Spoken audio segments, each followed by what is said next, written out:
Hi there, motorhome owners. Today in your 2016 Nexus Phantom, we're going to be taking a look at and showing you how to install Sumo springs for the rear axle.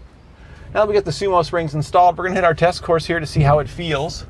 It should smooth out our ride. We're going to start in the uneven bump section, and that's going to simulate like hitting a pothole. And as we hit the pothole there, we do still have a little bit of sway, but what I notice more than anything actually is the steering wheel. The steering wheel really wants to jump, but the motorhome actually doesn't sway all that bad, but boy, this wheel really jerks on you. You've really got to hold hard. Next, we're going to do our even bump section, and that's going to simulate going over a speed bump.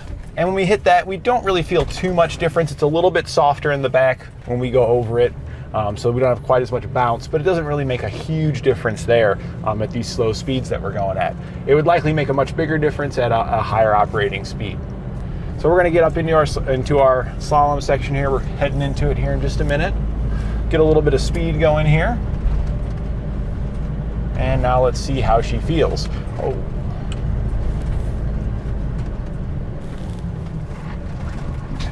And boy, there's very minimal sway on this thing. I mean, this is pretty phenomenal. You can feel, a little bit of the G's throwing you left into right when we do this, but as far as the tilt that we've got, wow.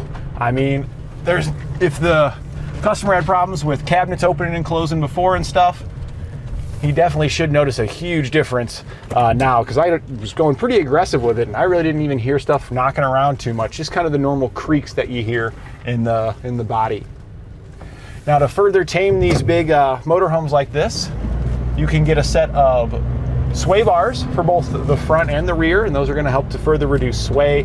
And the issue that we noticed here when I was on the test course a moment ago was the steering wheel really wanted to jerk when you hit a bump, and you can minimize that quite a bit with a steering stabilizer. Roadmaster carries those. It has a chock on it with a dampener that'll help to reduce that impact when you hit it, and it also has a spring mechanism on it that returns the steering wheel to center, so when it does jerk the wheel to the left or to the right like that, you're not the only one bringing it back to center. The spring mechanism's also helping you to just make you have a little bit more control over the motorhome and not experience so much of a deviation in your steering wheel when you hit those impacts. So here we can see our Sumo spring installed. It is a replacement for your factory Jounce bumper, which we've got right here to show you a comparison between the two, and you can see our Jounce bumper here is just minuscule in comparison with our Sumo spring. Now, the rubber on our Jounce bumper is a much stronger and Heartier rubber, but for the most part this Jounce bumper here will really never even touch this axle. It only really hits that if the suspension was going to bottom out. This guy's here to prevent metal on metal contact, so that's why it's such a hard rubber, but it's really not designed in most cases to really ever to be in use. It's just kind of an emergency thing there. Our Sumo spring contacts our axle already, and we have the back of our vehicle lifted up just a little bit. So once we let it back on the ground, we are actually going to preload this just a little bit, and that means we're going to get assist from our Sumo spring throughout our suspension travel here. And this is going to help to support some of the heavy weight of our vehicle. It's going to help smooth out the ride a little bit, because if you hit any potholes or impacts on the road, the force that's going to transfer into the frame here has to kind of travel through our suspension components, and this will help dampen and remove a lot of that impact force that you feel on the inside.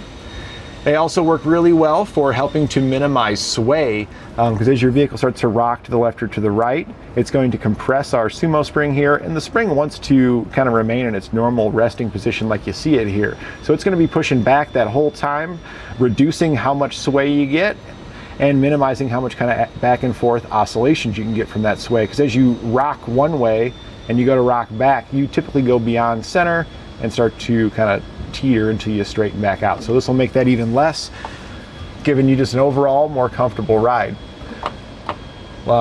Another benefit of these is that it does help to reduce driver fatigue, because if your vehicle is more easily to control and isn't swaying as much, that means there's less that you have to compensate for as a driver, so you have more energy when you reach your destination, and that's especially true on those really long trips.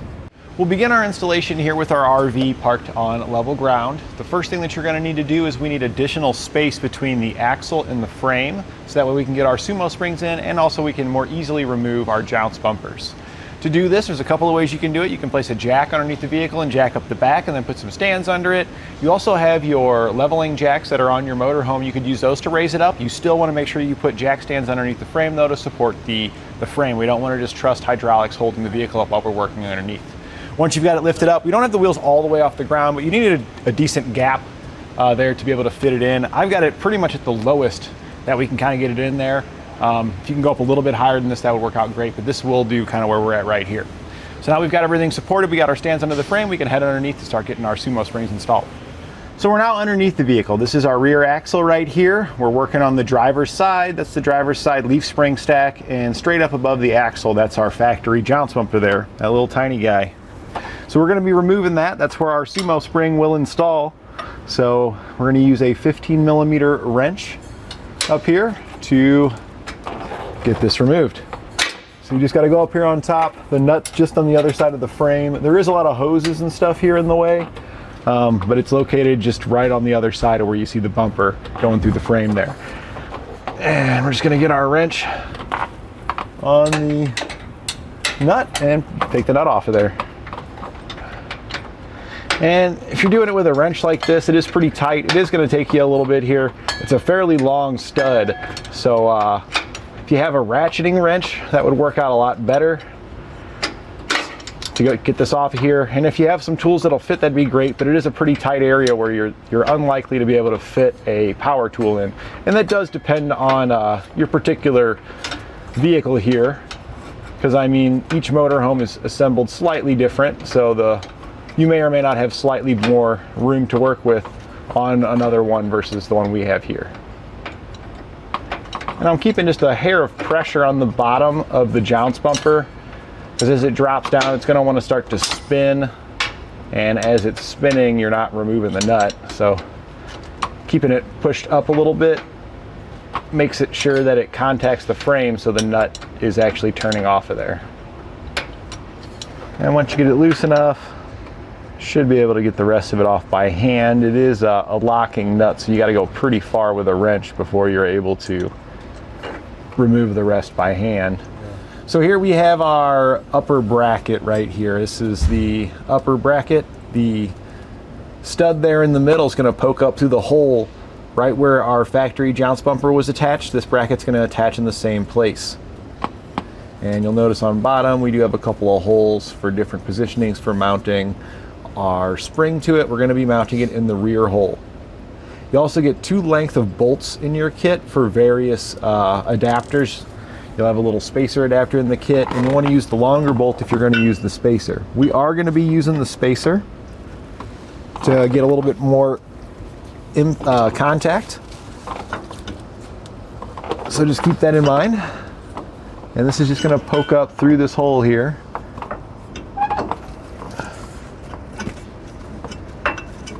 Looks like there's a bracket right here. This brake line bracket also has a hole in it, and it was secured with the same stud, so we need to line those holes back up as well. There we go. Got it to slide through there. We also need to make sure we've got this oriented appropriately. So that needs to sit on the bottom of the frame, and those lips there will touch kind of see the lip, the little overhang here? The raised portion of this needs to be on the inside of that lip, so that way it contacts it, just like we got it there. We'll then take our washer, place it on top, and put our nut on top of that. And once we get our nut on there, we can go ahead and snug that down. Now, before we snug it down, on this particular side, since we got so many hoses and stuff right here, we are gonna drop our bolt down first, because it's going to be a little bit easier to do that at this time. If you're using the shorter bolt without the spacer, it's not as big of a deal, but since we're going to be using the longer bolt and the longer spacer, we're going to have a hard time getting those in later because of all these hoses. So we're going to feed our bolt in now and drop it down through the rearmost hole. And you can see here that it is going to be a little difficult because of all these hoses that are running right here in the way. All right, so we got actually, just because it's such a difficult spot with all these hoses, I'm going to loosen up the nut a little bit more just so I can drop it down further. I want to try not to drop it all the way out, just because it was a difficult time getting these to line up. Oh, well, it fell out of there. So we're going to drop the bolt in now, since all these hoses are here. All right, and we'll get it back up there, making sure that it does line up with that bracket and stuff again. Make sure our washer's on there, and then we put our nut on there. So you can see it is going to be a little difficult to tighten down that particular bolt on this side just because of the routing of the hoses and wiring and stuff that's here. So we got that in there now. We got our bolt dropped down. We're going to go ahead and snug down the nut on top. You can use your 15 millimeter, but it does switch over to a standard size. So we're going to use this 9/16. That is a better fit. And we also have a ratcheting one here to make things go a little bit easier. Now when snugging this down, we do want to double check those lips. Make sure that they are up against the vertical portion here, and this vertical portion goes up against the bottom of the frame. And then we're just going to snug it down. Once you get it snug, that's pretty much as tight as you want to go, because you can actually over tighten this and start bending the bracket. So we got it nice and snug. It's definitely not going to go anywhere. We don't want to go anymore. It's a nylon locking nut on top, so it shouldn't back itself off. It should maintain its snug pressure there.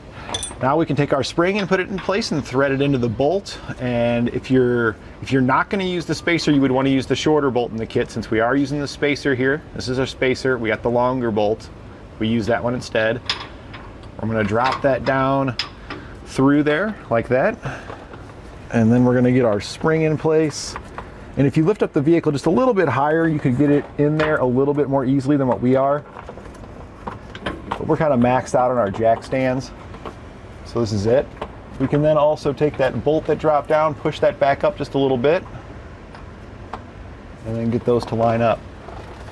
Now we're going to push down on the bolt. And I actually like to spin the spring in a lot of cases, especially when it's super tight like this, because it's really difficult to get your hand in there. So another thing you could do is you could grab your wrench. You could probably get that in there on top of the bolt, and that'll prevent the bolt from being able to spin, and it'll also keep it down. And as we're spinning our spring here, we should be threading it onto that bolt as we're holding the bolt still.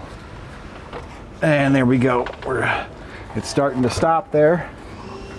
Now it does want you to torque this bolt to 25 foot-pounds, but I can tell you now, if you don't have a extended, extra long crow's foot or tool that operates similar to a crow's foot that can get in there, you're not going to be able to get in there with any kind of socket, or even a regular crow's foot also will not fit in here. So just make sure you get it snugged. What I would recommend doing if you don't have a torque wrench, if you don't have a tool that can actually get in there and you can't find one locally, what you can do is take a different bolt on your vehicle that you know is going to be similar tightness. Like you could do a lug nut. A lug nut would work out very well. And then use the torque wrench that you're going to that is like a similar size of the wrench or something that you're going to use for length, and then set it to like a similar torque, and then use it on that lug nut so you can get a feel in your hand for how tight that amount of torque is, and then you can go back here with your regular tool and try to mimic that. All right, so once we get it tightened on there, at that point we've got this side installed. We're going to perform the exact same procedures over on the other side to get that side installed. And that completes our installation of Sumo springs on the rear axle of our 2016 Nexus Phantom.